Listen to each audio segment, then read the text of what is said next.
Guys, eto na. OTW na daw sa Lolo Bron. Iyak siya eh.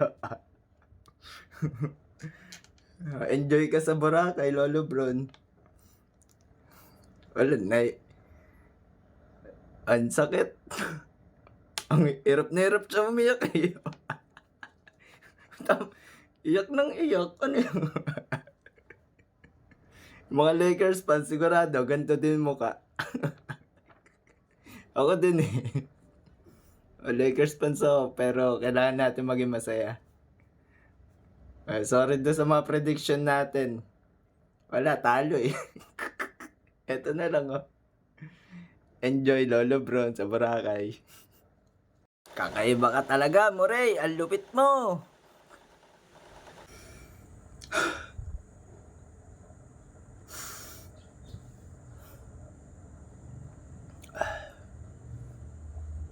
Sinuwerte na naman ng Denver. Woo!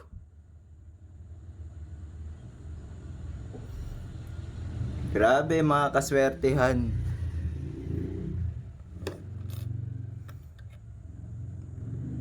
Wala tayong magagawa. Babiyahin na Lakers sa Boracay. O yung mga basher dyan.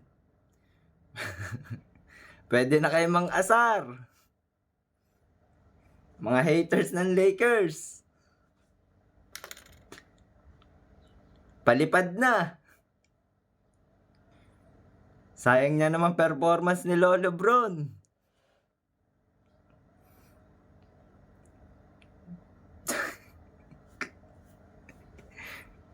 Kawawa yung nagtodo. Ang dami nagtodo dito sa Lakers.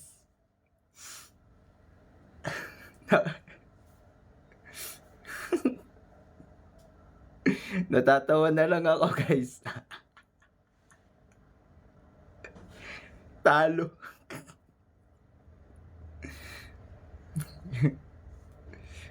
Move on na lang kayo. Mga Lakers fans, mag-move on na lang kayo. Wala, talo eh.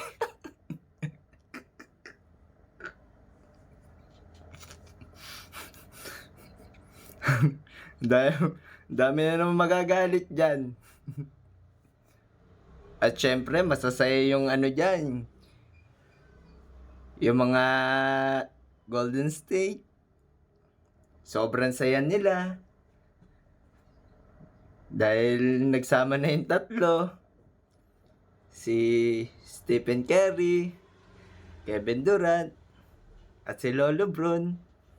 Magbabanding na daw sila sa Boracay, guys. Sigurado ako.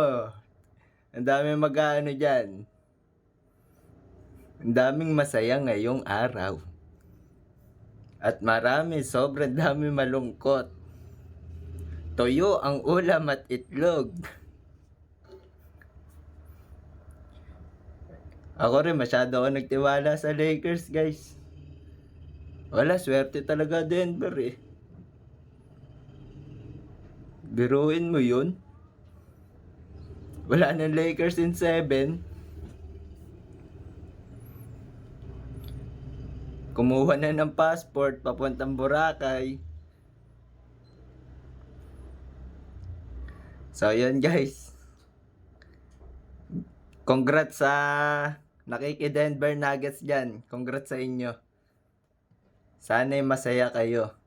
At sa mga Lakers fans dyan, iyak na lang kayo. At mag-move on. Okay? Huwag mo na kayo mag-cellphone mga 1 linggo sigurado. Ha? Good luck.